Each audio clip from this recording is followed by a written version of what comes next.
প্রিয় লিসেনার্স, আসসালামু আলাইকুম। আশা করছি সবাই ভালো আছেন, সুস্থ আছেন। চারিদিকে প্রচণ্ড শীত পড়তে শুরু করেছে।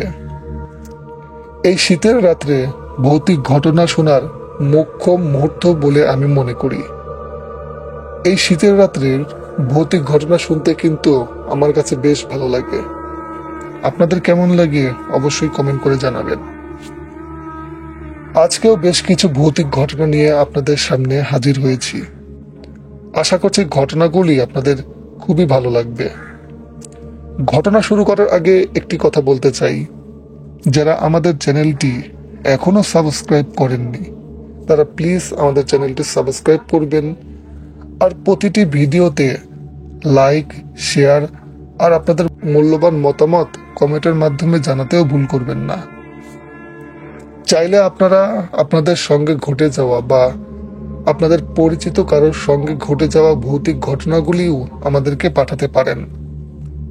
আমাদেরকে ইমেল করার ঠিকানা bhuterbhoybd@gmail.com। এই ইমেল অ্যাড্রেসে আপনাদের সঙ্গে ঘটে যাওয়া ভৌতিক ঘটনাগুলি পাঠাতে পারেন। প্রিয় লিসেনার্স, চলুন কথা না বাড়িয়ে মূল ঘটনায় চলে যাই। প্রিয় লিসেনার্স, আজকের এপিসোডের প্রথম যে ঘটনাটি আপনাদের সঙ্গে শেয়ার করব, এই ঘটনাটি আমাদেরকে পাঠিয়েছেন আব্দুল্লাহ ভাই। আর এই ঘটনাটি মূলত আব্দুল্লাহ ভাইয়ের সঙ্গেই ঘটেছিল। এই ঘটনাটি 2017 সালের এপ্রিল অথবা মে মাসের কোনো একটি মাসে ঘটেছিল। মাসটির নাম সঠিকভাবে আব্দুল্লাহ ভাই বলতে পারেনি।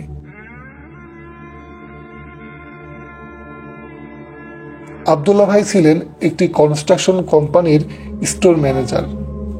আর এই ঘটনাটি মূলত পাবনা জেলার ভাঙ্গুড়া থানার চরভাঙ্গুড়া গ্রামে ঘটেছিল। নতুন একটি সাইট পাবার কারণে আব্দুল্লাহ ভাই সহ আব্দুল্লাহ ভাইদের বেশ কয়েকজন স্টাফদেরকে এই চরভাঙ্গুড়াতে আসার প্রয়োজন হয়। তারা কম টাকার মধ্যে ওই গ্রামে একটি বাড়িও পেয়ে গেল। তারা সেখানে থাকতেও শুরু করলো। সবকিছু ভালোই চলছিল। আশপাশের লোকজনদের সঙ্গেও তাদের একটি ভালো সম্পর্ক তৈরি হয়ে গেল। ঘটনার ভিতরে প্রবেশ করার আগে তাদের বাড়ির আশেপাশের পরিবেশ সম্পর্কে একটু আপনাদেরকে জানিয়ে দিচ্ছি, তাহলে ঘটনা বুঝতে আপনাদের সুবিধা হবে। তারা যে বাড়িটি ভাড়া নিয়েছিল, ওই বাড়ির পেছন দিকে ছিল বিশাল একটি বাঁশঝোড়, আর দক্ষিণ দিকে ছিল একটি পরিত্যক্ত পুকুর ও তাল গাছ, আর উত্তর সাইডের দিকে বড়াল নদী। তো ঘটনার কোনো একদিন রাতের কথা। আব্দুল্লাহ ভাই অন্যান্য দিনের মতো কাজ শেষ করে সে তার রুমে ঘুমিয়ে পড়ে। রাত তখন 2টা থেকে 2:30। হঠাৎ করে আব্দুল্লাহ ভাই শুনতে পান তাদের অফিসের মধ্যে কেউ একজন নুপুর পরে হেঁটে ঘোরাঘুরি করছে। আব্দুল্লাহ ভাই প্রথম দিকে মনে করলেন অফিসের আশপাশে তো অনেক বাড়ি রয়েছে, হয়তো তাদের বাড়িতে কেউ নুপুর পরে হাঁটাহাঁটি করছে। কিন্তু আব্দুল্লাহ ভাই এটিও মনে করলো এই গ্রামটি প্রত্যন্ত একটি গ্রাম, আর এই গ্রামের মধ্যে এত রাত্রের বেলা নুপুর পরে কেউ হাঁটাহাঁটি করবে, এটিও তো মানানো যাচ্ছে না। তারপরেও আব্দুল্লাহ ভাই মনে করলো এটি হতেও পারে।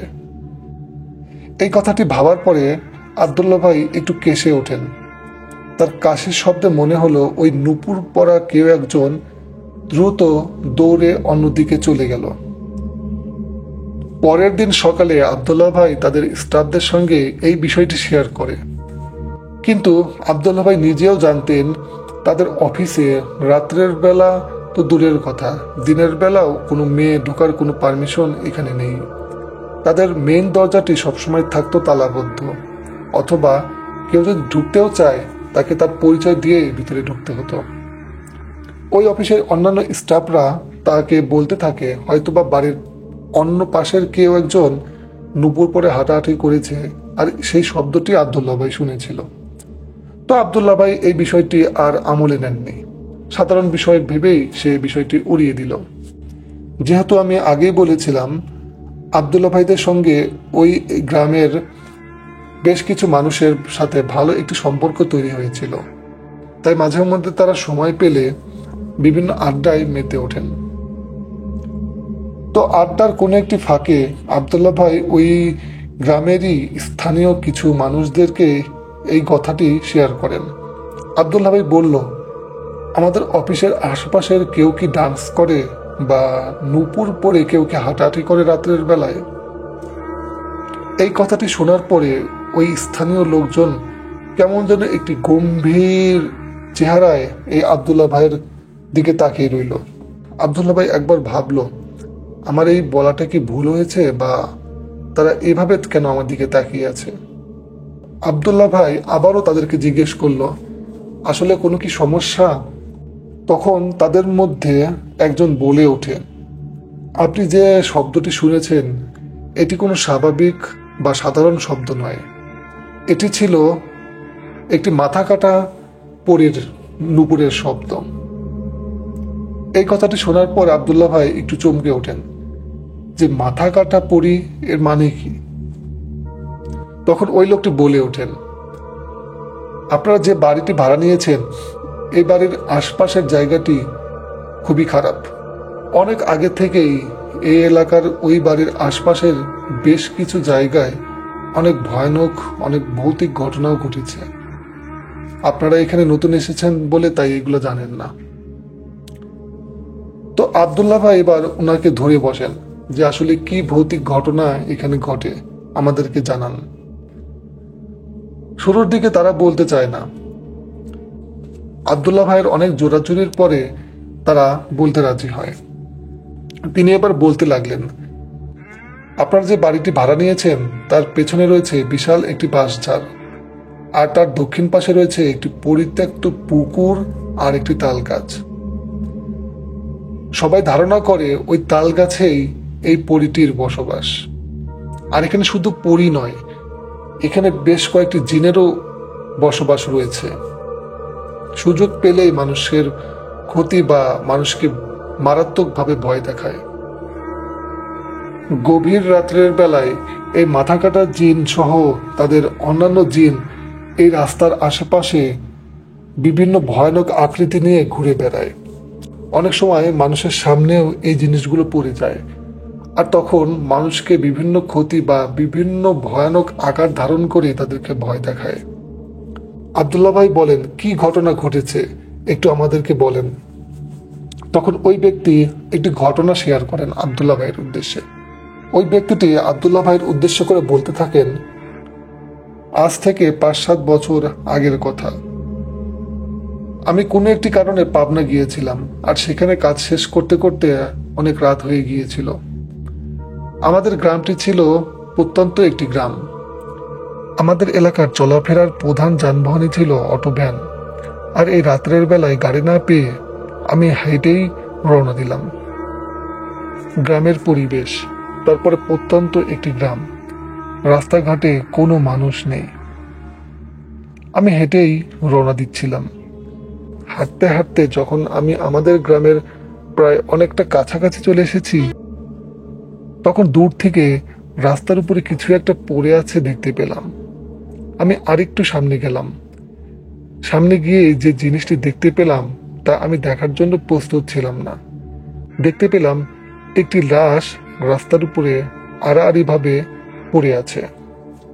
আর লাশটি রাস্তার যে স্থানে পড়েছিল ওই রাস্তার 2 সাইডে কিছুটা জঙ্গল টাইপের মতো বাঁশঝাড় ছিল। আমাকে যদি আমাদের গ্রামের রাস্তায় যেতে হয় তাহলে হয়তো ওই লাশের উপর দিয়ে যেতে হবে, নয়তো রাস্তা থেকে নেমে ওই ঝোড়ের মধ্য দিয়ে আমাকে যেতে হবে। আর ওই ঝোড়ের আশপাশের জায়গাটিও ছিল বেশ নোংরা, আর ঠিক ওই জায়গাটিতেই ওই লাশটি রাস্তার উপরে পড়েছিল। আমি বেশ কিছুক্ষণ দাঁড়িয়েছিলাম আর মনে মনে দোয়া কালেমা পড়তে লাগলাম, কিন্তু তারপরেও ওই লাশটি ওখানেই পড়েছিল। কিছুক্ষণ পর দেখতে পেলাম ওই বাঁশঝাড়গুলোই খুব জোরে জোরে ঝড়ের মতো করে দুলছে। মনে হচ্ছে এখনই ঝড়ে এই ডালগুলো ভেঙে পড়বে। কিন্তু তার থেকে একটু দূরেই বিন্দুমাত্র কোনো বাতাস ছিল না। শুধুমাত্র ওই লাশের চারিদিকে বা লাশের সামান্য আশপাশেই এই বাতাসটি লক্ষ্য করা যাচ্ছিল। আমি চোখ বন্ধ করে দোয়া কালেমা পড়ার পরে এক পর্যায়ে যখন চোখ খুলে দেখি, তখন দেখতে পেলাম ওই লাশটি ওইখানে আর নেই। লাশটি দেখতে না পেয়ে আমি একটু স্বস্তি ফিরে পাই এবং আবারও হাঁটতে শুরু করলাম। কিছুক্ষণ পর আবার আমার মনে হচ্ছিল পেছনে থাকা ওই বাঁশঝাড়গুলো কটমট কটমট করে যেন ভেঙে ফেলা হচ্ছে। আমি ওই ভয়ানক শব্দগুলো শুনে আর পিছনে তাকানোর সাহস পাইনি। কিন্তু এরপরে সবচাইতে ভয়ঙ্কর জিনিস আমার সাথে ঘটে যায়। পিছনে ভয়ানক শব্দ হওয়ার পরেও যখন আমি পিছনে তাকাচ্ছিলাম না, তখন আমার মনে হলো আমার ঘাড়ের উপরে কেউ যেন হাত রেখেছে। আমার ঘাড়ের উপরে হাত পড়ার কারণে আমি চমকে উঠি এবং পেছন দিকে ঘুরে তাকাই। পেছন দিকে ঘুরে তাকানোর পরে আমি যে দৃশ্যটি দেখতে পেয়েছিলাম, আমি চাইবো না এরকম ভয়ানক দৃশ্য কোনো মানুষের সাথে ঘটুক। আমি দেখতে পেলাম ওই লাশটি তার এক হাত বের করে আমার ঘাড়ের উপরে রেখেছে এবং প্রথম দিকে যখন লাশটিকে দেখেছিলাম তখন তো তার পুরো দেহটাই ছিল ঢাকা, কিন্তু এখন মুখটি ছিল খোলা, আর এই মুখটি ছিল বিভৎস একটি মুখ। তার মুখ দেখে মনে হচ্ছিল তার শরীরে কোনো চামড়া নেই, আর চোখের মধ্যে আগুনের মতো একটি কুণ্ডলী জ্বলজ্বল করছিল। আমি এই ভয়ানক দৃশ্য দেখে নিজেকে ধরে রাখতে পারিনি, আমি সেখানেই জ্ঞান হারিয়ে ফেলি। জ্ঞান ফেরার পরে আমি নিজেকে আমার বাড়িতে আবিষ্কার করি, আর বাড়ির সবাই তখন আমাকে জিজ্ঞেস করে, তোমার সাথে কি ঘটেছে? আমি তখন রাতের সমস্ত ঘটনাটি খুলে বলি। যেহেতু এই ঘটনাগুলি আমাদের ওই এলাকায় প্রায় ঘটে থাকে, তাই আমাদের পরিবার বা আমাদের প্রতিবেশীরা এই বিষয়টিকে খুব বেশি একটা ভয়ানক ঘটনা বলে মনে করেননি, কারণ ওই রাস্তাটিতে মাঝে মধ্যে এরকম ভৌতিক ঘটনা ঘটে থাকে। তবে একটি বিষয়, যে জিনগুলো এই ভয়ানক দৃশ্যগুলি বা ভয়ানক রূপ ধরে মানুষকে ভয় দেখায়, এরা কারোর কখনো খুব বড় বেশি ক্ষতি করে না, শুধুমাত্র ভয়ানক কোনো রূপ দেখেই মানুষকে ভয় দেখায়। কাউকে যে মেরে ফেলা বা এর চেয়ে বড় কোনো ক্ষতি করা, এরকম ঘটনা এখন পর্যন্ত ঘটেনি। তবে মানুষকে বিভিন্নভাবে জ্বালাতো এবং মানুষকে বিভিন্নভাবে ভয় দেখাতো। এটি ছিল আমার সঙ্গে ঘটা একটি ঘটনা। এই ঘটনাটি বলার পরে তাদের সঙ্গে থাকা আরো একজন ব্যক্তি একটি ঘটনা শেয়ার করে। ঘটনাটি ছোট, সেটিও আপনাদের সঙ্গে শেয়ার করি। ওই ব্যক্তিটি তখন বলে, একবার আমার সঙ্গেও একটা ঘটনা ঘটেছিল। তখন আমি এসএসসি পরীক্ষা দেব। আমাদের এই গ্রামে যেহেতু নেটওয়ার্ক ভালো পায় না, তাই রাতে একটি সাজেশনের জন্য আমার বন্ধুকে ফোন দিই। কথা ভালো করে বুঝতে পারছিলাম না বলে আমি বাড়ির বাইরে চলে আসি। আর বাড়ির বাইরে এসে আমি একটি ঘোড়ার চলাচলের শব্দ পাচ্ছিলাম। আমি যখন একটু ভালোভাবে খোঁজার চেষ্টা করলাম যে রাত্রের বেলা ঘোড়ার কোত্থেকে এলো, তখন দেখতে পেলাম দূরে একটি ঘোড়া, মানে মাথা কাটা একটি ঘোড়া দৌড়াদৌড়ি করছে। ঘোড়াটি ছিল বেশ বড়। ঘোড়ার কোনো মাথা নেই, শুধুমাত্র তার 4টি পা এবং তার বডিটা আছে। মাথাবিহীন একটি ঘোড়া। ঘোড়াটি বেশ কিছুক্ষণ দৌড়াদৌড়ি করার পরে একসময় দেখতে পেলাম ঘোড়াটি হাওয়ায় মিলিয়ে গেল। এরপরে আমিও ভয় পেয়ে বাড়িতে চলে যাই, কারণ আমি আগেও শুনেছিলাম আমাদের আশপাশের বিভিন্ন জায়গায় এরকম ভয়ানক কিছু ঘটে থাকে। মানুষ একা থাকলে আর রাত্রের বেলায় এই জিনিসগুলো বেশি দেখা যায়। তো এই ধরনের বিভিন্ন ঘটনা সেদিন আব্দুল্লাহ ভাই ওই গ্রামের স্থানীয় কিছু ব্যক্তিদের কাছে শুনতে পায়। প্রিয় লিসেনার্স, এই ছিল আজকের এপিসোডের প্রথম ঘটনা। ঘটনাটি আপনাদের কেমন লেগেছে অবশ্যই কমেন্ট করে আপনাদের মূল্যবান মতামতটি জানাবেন। আর প্রতিটি ভিডিওতে লাইক শেয়ার করতেও ভুল করবেন না। চ্যানেলটি অবশ্যই সাবস্ক্রাইব করে রাখবেন। আর আপনাদের সঙ্গে ঘটে যাওয়া বা আপনাদের পরিচিত কারোর সঙ্গে ঘটে যাওয়া ভৌতিক ঘটনাগুলি চাইলে আমাদেরকে ইমেল করে পাঠাতে পারেন। আমাদেরকে ইমেল করার ঠিকানা bhuterbhoybd@gmail.com। এই ইমেল অ্যাড্রেসে আপনাদের ঘটে যাওয়া ভৌতিক ঘটনাগুলি চাইলে পাঠাতে পারেন। প্রিয় লিসেনার্স, আজকের এপিসোডের দ্বিতীয় যে ঘটনাটি আপনাদের সঙ্গে শেয়ার করব, এই ঘটনাটি ঘটেছে বাংলাদেশের সবচাইতে বড় বিল চলন বিলের মাঝে। আর এই ঘটনাটি সিরাজগঞ্জ জেলার উল্লাপাড়া থানার উধুনিয়া গ্রামের পার্শ্ববর্তী একটি চলন বিলে এই ঘটনাটি ঘটেছিল। ঘটনাটি 2011 সালের বর্ষা আসার আগ মুহূর্তের একটি সময়ে ঘটেছিল। আর এই ঘটনাটি জামাল ভাই এবং জামাল ভাইয়ের এক বন্ধু, যার নাম ছিল মিলন, এই দুজনের সাথেই ঘটেছিল। জামাল ভাই এবং মিলন ভাই তারা মাছ শিকারে অনেক বেশি দক্ষ হওয়ার কারণে যে কোনো জায়গায় তারা মাছ মারতে যেত। আর বিশেষ করে বর্ষা আসার আগ মুহূর্তে যখন চলন বিলের মধ্যে একটু একটু পানি আসতে শুরু করে, তখন এই মাছের পরিমাণটাও আরো অনেক বেশি থাকে। এর জন্য তারা পরিকল্পনা করে এবারের বর্ষা মৌসুমে তারা আগের থেকেই মাছ মারার যে আনুষাঙ্গিক কিছু জিনিসের দরকার হয় সবকিছুই আগে থেকে রেডি রাখবে। যখন ওই চলন বিলের মাঝে বর্ষার পানি আসতে শুরু করে, জামাল ভাই এবং তার বন্ধু মিলন ভাই তারা দুজনই মাছ মারার উদ্দেশ্যে যেতে থাকে। তারা বেশ ভালো পরিমাণেই মাছ পাচ্ছিল। এভাবে বেশ কিছুদিন মাছ মারতে লাগলো, তারা ভালো পরিমাণে মাছ পেল। মূলত ঘটনার দিনে এই জামাল ভাই তার বন্ধু মিলনকে বলে, আজকে আমরা একটু দেরি করে মাছ শিকার করতে যাব। যেহেতু চলন বিলে সারাদিনই মানুষ মাছ মারতে ব্যস্ত থাকে, তাই পানিগুলোও থাকে ঘোলা এবং মাছের পরিমাণটাও তুলনামূলক কম হয়ে যায়। তাই আজকে রাত্রে আমরা দেরি করে মাছ শিকার করতে যাব।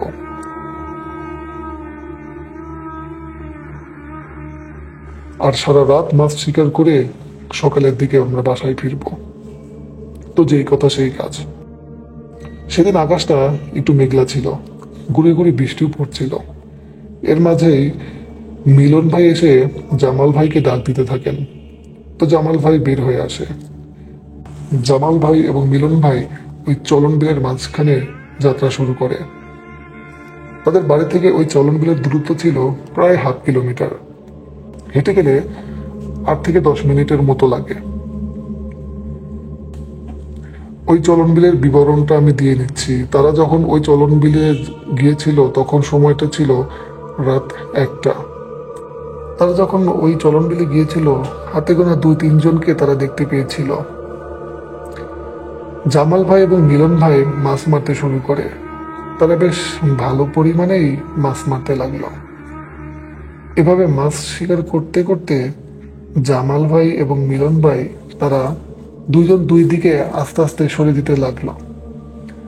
মূলত মাছ মারাটা এমন একটি নেশা, যে নেশাটা আসলে বলে বোঝানো সম্ভব নয়। যারা মাছ শিকার করে তারাই এই বিষয়টি আমাদেরকে নিশ্চিত করেছে। তো মিলন ভাই এবং জামাল ভাই তারা আলাদাভাবে মাছ মারার কারণে তারা যেদিকে মাছ বেশি পাচ্ছিল ঠিক ওই দিকেই জামাল ভাই যাচ্ছিল, আর আরেক দিকে মিলন ভাই যাচ্ছিল। এভাবে বেশ কিছু সময় মাছ শিকার করার পরে জামাল ভাই লক্ষ্য করেন সে যে জায়গাটিতে মাছ শিকার করতে এসেছিলেন তার থেকে অনেক দূরেই চলে এসেছেন। আর যে জায়গাটিতে এসেছেন এই জায়গাটি সম্পর্কে সবার একটু ভীতি কাজ করে। বিশেষ করে একটি শ্মশানের কাছাকাছি তিনি চলে এসেছিলেন। জামাল ভাই এই কথা মনে করে যখন তার সেই যাত্রার জায়গাটিতে রওনা হবে, ঠিক তখনই সে একটি বিষয় লক্ষ্য করলেন। তিনি লক্ষ্য করলেন তার এই জায়গাটিতে অনেক বেশি পরিমাণে মাছ চারিদিকে দেখা যাচ্ছে। খুব সহজেই সে চাইলে এই মাছগুলি ধরতে পারবে। তাই কিছু সময়ের জন্য সে আবারও সেই মাছের নেশায় আসক্ত হয়ে গেলেন এবং মাছ শিকার করতে শুরু করলেন। মাছ সে খুব ভালো পরিমাণে শিকার করতে লাগলেন। আর তার সঙ্গে একটি ঝুড়িও ছিল, যে ঝুড়ির মধ্যে সে মাছ শিকার করে করে ওই ঝুড়ির মধ্যে মাছগুলো রেখে দিত। তো জামাল ভাই মাছ মারতে লাগলো। কিন্তু বেশ কিছু সময় মাছ শিকার করতে করতে জামাল ভাই অনুভব করলেন আমি যে ঝুড়িটি নিয়ে এসেছি আর যে পরিমাণে মাছ সংগ্রহ করেছি, এতক্ষণে আমার 2 ঝুড়ি হয়ে যাওয়ার কথা, কিন্তু আমার ঝুড়ি ভরে যাচ্ছে না কেন? সে যখন ঝুড়ির দিকে তাকায় তখন খুব অবাক হয়ে যায়। তিনি দেখতে পায় ঝুড়ির মধ্যে মাত্র 2-3টা মাছ পড়ে আছে, আর কোনো মাছ নেই। তিনি অবাক হয়ে গেল যে কি ব্যাপার, আমার ঝুড়ি কি ভেঙে গেছে বা মাছ কি নিচ দিয়ে বের হয়ে যাচ্ছে। তিনি ঝুড়িটি চারিদিক ভালোভাবে লক্ষ্য করে দেখলেন। ঝুড়িটি কোনো ভাঙা বা কোনো ছিদ্র নেই যেখান দিয়ে মাছ বের হয়ে যাবে। এবার জামাল ভাই অবাক হয়ে গেল। জামাল ভাই অবাক হওয়ার সাথে সাথে আরো একটি বিষয়ও লক্ষ্য করলেন। তিনি লক্ষ্য করলেন তার পেছন থেকে কিছু একটা খাবার মতো শব্দ ভেসে আসছে। তিনি যখন পেছন থেকে ঘুরে তাকালো, তখন একটি বিষয় দেখে সে ভয় পাওয়ার থেকে আশ্চর্য বেশি হয়ে গেল। সে দেখতে পেল পিছনে একটি ছোট্ট কুকুরছানা এই মাছগুলি খাচ্ছে। কিন্তু কথা হচ্ছে, এই মাছগুলি এই কুকুর কেমনে পেল? আর মাছগুলি তখনও দেখা যাচ্ছে নড়াচড়া করছে। মানে সদ্য মাছ শিকার করার পরে যে মাছগুলো রাখা হয়, মানে কিছু সময় যে মাছগুলো নড়াচড়া করে, ওই মাছগুলো দেখেও বোঝা যাচ্ছিল যে কিছু সময় আগে এই মাছগুলো মারা হয়েছে। এবার জামাল ভাইয়ের মধ্যে বেশ রাগ অনুভব হয়। কি ব্যাপার, আমার সাথে এটা কি ঘটছে? সে যখন কুকুরকে ভয় দেখে সরে যেতে বলছে, ওই কুকুরটি ওখান থেকে সরে যাচ্ছে না। কুকুর তার মতো খেয়ে যাচ্ছে। যখন ওই কুকুরের কাছে থাকা মাছগুলো শেষ হয়ে যায়, তখন এই কুকুরটি জামাল ভাইকে উদ্দেশ্য করে বলে, তোর কাছে আর যে 2-3টা মাছ রয়েছে সেগুলো আমাকে দিয়ে দে। এবার জামাল ভাই বেশ ভয় পেয়ে যায়। জামাল ভাই বুঝতে পারেন এটি কোনো সাধারণ কিছু নয়, এটি নিশ্চয়ই মাছ খেয়ে কোনো পিশাচ জিন। জামাল ভাই কুকুরের মুখ থেকে এই কথা শুনে যেরকম ভয়ও পেয়েছিল, সেরকম রাগে ক্ষোভে ফেটে উঠেছিলেন। জামাল ভাই ওই জিনিসটাকে উদ্দেশ্য করে বলেন, তার মানে তুই আমার সব মাছগুলো খেয়েছিস, আবার তুই আমার কাছ থেকে আবারও মাছ চাচ্ছিস, তোকে কোনো মাছ দেব না।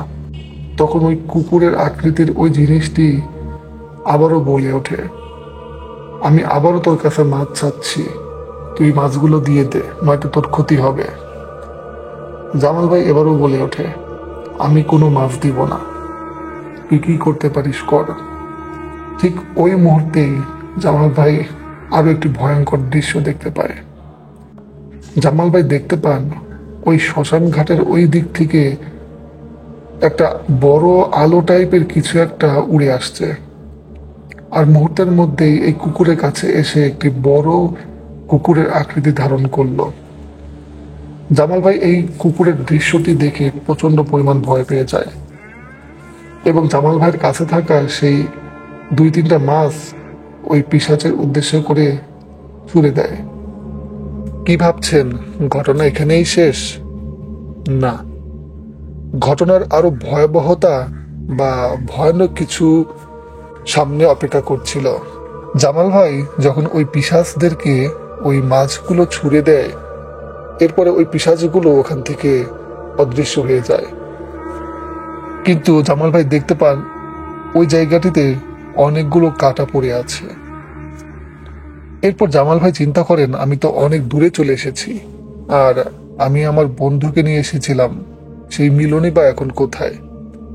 তারা যে জায়গাটিতে প্রথম এসেছিল, জামাল ভাই সেই জায়গাটির দিকে দ্রুত যেতে লাগলো।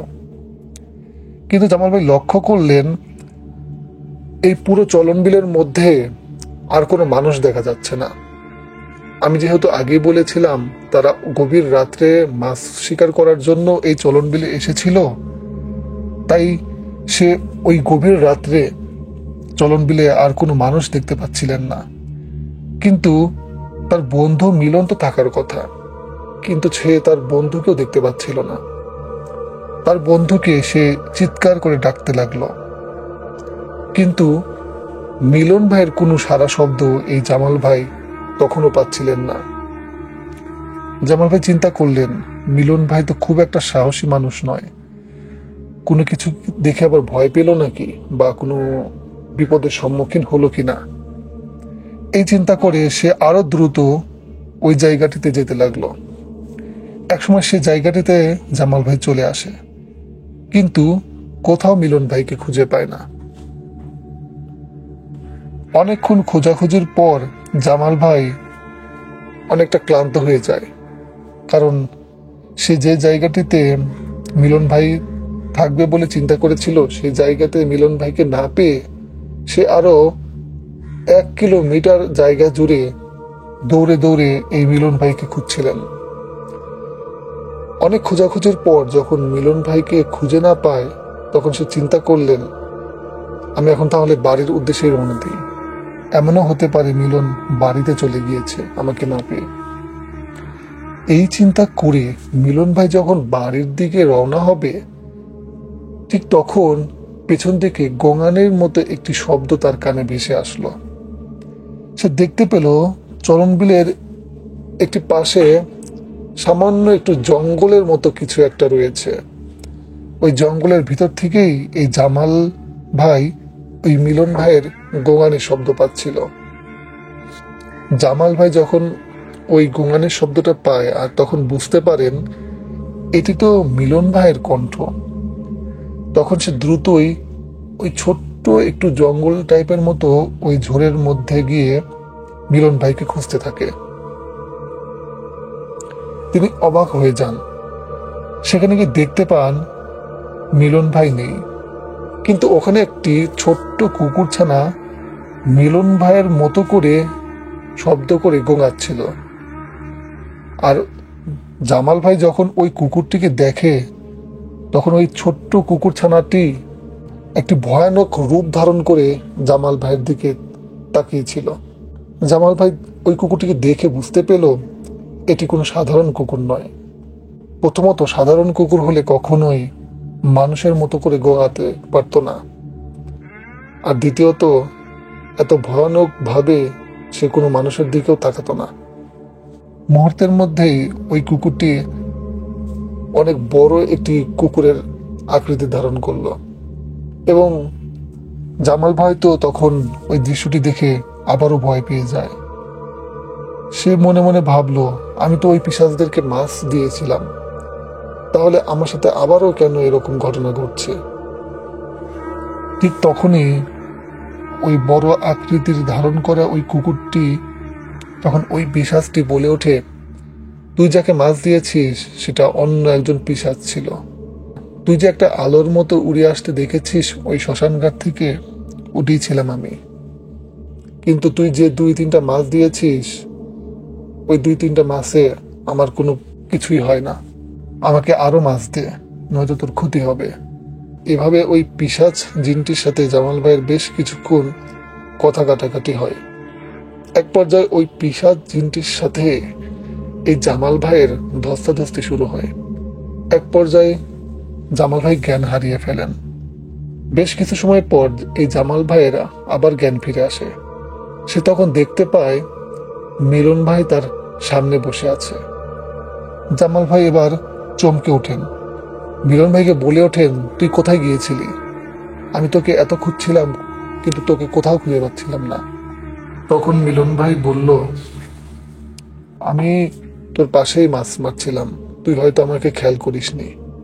কিন্তু সময়টি তখনও ছিল গভীর রাত, তখনও ফজরের আজান দেয়নি, কিন্তু ফজরের আজানের কিছুটা আগ মুহূর্ত। জামাল ভাই লক্ষ্য করলেন এই মিলন ভাইয়ের হাতে পায়ে গায়ে অনেক জায়গাতে মাছের আঁশটা লেগে আছে। জামাল ভাই ভাবলেন মিলন ভাই অনেক মাছ ধরেছে, হয়তো এর জন্যই তার হাতে পায়ে অনেক মাছের আঁশটে লাগানো আছে। কিন্তু জামাল ভাই আরো একটি বিষয়ে দেখে অবাক হয়ে যায়, মিলন ভাইয়ের মাছের ঝুড়িতে একটি মাছও নেই। জামাল ভাই এই মাছ নিয়ে আর কোনো কথা বাড়াতে চাননি বা কথা বলেননি।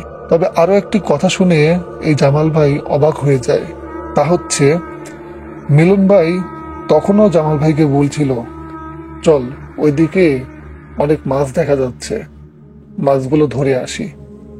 জামাল ভাই বলল, তুই এত মাছ ধরেছিস, তোর গায়ে এত আঁশটা, এরপরে তুই মাছ ধরতে চাচ্ছিস? তখন মিলন ভাই বলল, কোথায় এত মাছ মারলাম, এখনো আমার ঝুড়ি ভরেনি। এই বলেই মিলন হাঁটতে লাগলো। জামাল ভাই এত কিছু চিন্তা না করে আবারও ওই মিলনের সাথে হাঁটতে লাগলো। কিন্তু জামাল ভাই তখনও বুঝতে পারেনি এটি আসলে মিলন ভাই নয়, এটি ছিল অনেক ভয়ানক মাছ খেকো একজন পিশাচ। জামাল ভাই মিলন ভাইকে উদ্দেশ্য করে বলল, কিরে তুই ওই শ্মশান ঘাটের দিকে যাচ্ছিস কেন? ওই জায়গাটি তো এমনিতেই খারাপ, আর আমার সাথে অনেক কিছুই ঘটেছে। এত ভয়ানক কথা শুনেও মিলন ভাই কোনো পাত্তা দিচ্ছিল না বা কোনো উত্তর দিচ্ছিল না। জামাল ভাই ধীরে ধীরে বুঝতে পারছিল এখনো কি তার সাথে ভয়ানক কিছু ঘটতে যাচ্ছে, আর এটা কি আসলেই মিলন ভাই না অন্য কেউ।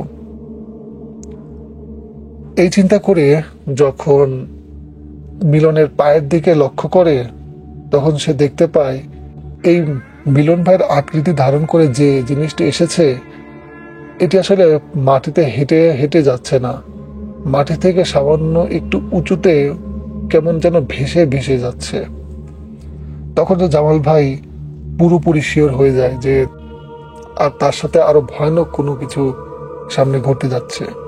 কিন্তু জামাল ভাই এই মিলন ভাইকে বলল, আজকে কোনোভাবেই মাছা মারা সম্ভব নয়, কারণ আমার শরীরটা অনেক খারাপ। এই বলে জামাল ভাই যখন পেছন থেকে যেতে লাগলো, তখন একটি ভয়ানক দৃশ্য দেখতে পেলেন। জামাল ভাই দেখতে পেলেন তার পিছন দিক থেকে কয়েকশো কুকুর আকৃতির কিছু একটা, বা কুকুরের মতোই বেশ বড় অনেকগুলো অবয়ব তাদের পেছন পেছন আসছে। এই দৃশ্যটি দেখে জামাল ভাই প্রচন্ড ভয় পেয়ে যায়। জামাল ভাই যখন আবার সামনের দিকে তাকায়, তখন আরো ভয়ানক একটি দৃশ্য দেখতে পায়। সে দেখতে পায় মিলন ভাই তার রূপ আস্তে আস্তে পরিবর্তন করে একটি কুকুরের আকৃতি ধারণ করছে। সে এই দৃশ্যগুলি দেখে প্রচন্ড ভয় পেয়ে যায় এবং দৌড়াতে থাকে। সে যখন দৌড়াচ্ছিল তখন মনে হচ্ছিল তার পেছনেও ওই কুকুরগুলি দৌড়ে দৌড়ে আসছে।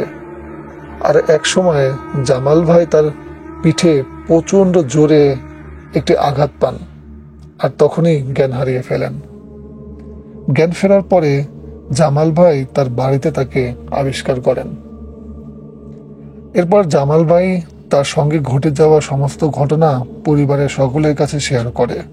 কিছুক্ষণ পর ওই মিলন ভাইও জামাল ভাইয়ের বাড়িতে চলে আসে। জামাল ভাই তখন এই মিলন ভাইকে বলে, কালকে তুই কোথায় গিয়েছিলি? তোকে অনেক খোঁজাখুঁজি করে আমি পাচ্ছিলাম না, আর আমার সাথে অনেক ভৌতিক ঘটনাও ঘটেছে। কিন্তু এই জামাল ভাই মিলন ভাইয়ের মুখে একটি অবাক করা ঘটনা শুনে। এই ঘটনা শুনে জামাল ভাইও যেমন ভয় পেয়েছিল, মিলন ভাই তার থেকে বেশি ভয় পেয়েছিল। এরপর মিলন ভাই জামাল ভাইকে বলছিল, অনেকক্ষণ মাছ শিকারের পরে যখন দেখতে পেলাম তুই নেই, তখন আমিও তোকে খোঁজাখুঁজি করতে লাগলাম না। একসময় দেখতে পেলাম তুই উপরের একটি জায়গায় বসে আছিস, আর আমাকে বলছিস চল আজকে আর মাছ শিকার করব না, আজকে বাড়িতে চলে যাব। আমি আর কোনো কথা না বলে তোর সাথেই বাড়ির দিকে রওনা হলাম। তোর বাড়ির কিছুটা কাছাকাছি এসে তুই আমাকে বললি এখন তুই তোর বাড়িতে চলে যা, আর আমি আমার বাড়িতে চলে যাই। এতটুকু বলেই তুই তোর বাড়ির দিকে চলে গেলি, আর আমি আমার বাড়ির দিকে চলে আসলাম। এরপরে আমি সরাসরি বাড়িতে চলে আসলাম, আর সকালে তোর কাছে এখন আসলাম যে আবারও কি মাছ শিকার করতে যাবি কিনা। কিন্তু এখন তুই আমাকে যে ঘটনাটা বললি, আমি তো পুরা অবাকই হয়ে গেলাম। কালকে আমি যার সঙ্গে বাড়িতে এসেছিলাম সে তাহলে কে ছিল? এখন মনে হচ্ছে কোনো পিশাচ জিন হয়তো বা তোর রূপ ধারণ করে আমাকে বাড়িতে নিয়ে এসেছিল, আর পিশাচ জিন হয়তোবা চেয়েছিল যখন আমাকে তোর কাছ থেকে সরিয়ে দিবে ওই বিস্তীর্ণ চলনবিলের মাঝে তুই একা হয়ে যাবি, আর একা হয়ে গেলে ওদের জন্য সুবিধা হবে তোর সঙ্গে ভৌতিক ঘটনা ঘটানোর অথবা তোর কাছ থেকে মাছ ছিনিয়ে নেওয়ার। এরপর জামাল ভাই আর মাছ শিকার করতে যাননি প্রায় 1 মাস। সে অনেক অসুস্থ হয়ে পড়েছিলেন, কারণ তার সাথে কয়েক দফায় অনেক ভৌতিক ঘটনা ঘটেছিল। এরপর জামাল ভাইকে একটি কবিরাজ দেখানো হয়। কবিরাজ সবকিছু শুনে বলেন, ওটা আসলে একটা খারাপ মাছ খেকো জিন ছিল, আর সে চেয়েছিল জামাল ভাইকে সেদিন অনেক বড় কোনো ক্ষতি করতে, কিন্তু কোনো কারণে হয়তোবা বড় ক্ষতি করতে পারেনি। আল্লাহর রহমতে সে বেঁচে গিয়েছে এবং কিছু দোয়া কালেমা শিখিয়ে দেন। এরপর জামাল ভাই বাড়িতেও চলে আসেন আর কিছুদিনের মধ্যে সুস্থ হয়ে ওঠে। তো এই ছিল আজকের ঘটনা। ঘটনাটি আপনাদের কেমন লেগেছে অবশ্যই কমেন্ট করে আপনাদের মূল্যবান মতামত জানাবেন। আর আমাদের চ্যানেলটি সাবস্ক্রাইব করতে ভুল করবেন না। প্রতিটি ভিডিওতে একটি লাইক অবশ্যই করবেন। আপনারা চাইলে আপনাদের সঙ্গে ঘটে যাওয়া ভৌতিক ঘটনা বা আপনাদের পরিচিত কারোর সঙ্গে ঘটে যাওয়া ভৌতিক ঘটনা আমাদেরকে পাঠাতে পারেন। আমাদের কাছে ঘটনা পাঠানোর ঠিকানা bhuterboybd@gmail.com। এই ইমেল অ্যাড্রেসে আপনাদের ঘটনাগুলি পাঠাতে পারেন। এই ঘটনাগুলি বিশ্বাস করা না করা সম্পূর্ণই আপনাদের ব্যক্তিগত ব্যাপার। এই বিষয়ে আমাদের কোনো মন্তব্য নেই, তবে আমরা আশা করব আপনারা সত্য ভয়ের ঘটনাগুলি আমাদেরকে পাঠাবেন। আমরা চাইব না কারোর সঙ্গে এই ধরনের ঘটনা ঘটুক, তবে যাদের সাথে এই ঘটনা ঘটেছে আমরা চাইব তারা আমাদেরকে এই ঘটনাগুলি শেয়ার করবেন। আমরা আপনাদের কাছে আশা করি আরো বড় বড় ঘটনা আপনাদের সাথে ঘটে থাকলে তা আমাদেরকে পাঠাবেন। আর ইনশাল্লাহ সামনের পর্ব থেকে আমরা বড় ঘটনাগুলি বেশি সিলেক্ট করে আপনাদের সাথে শেয়ার করব। সে পর্যন্তই সবাই ভালো থাকুন, সুস্থ থাকুন, আর আমাদের চ্যানেলটি সাবস্ক্রাইব করুন, আমাদের চ্যানেলকে সাপোর্ট করুন। আসসালামু আলাইকুম।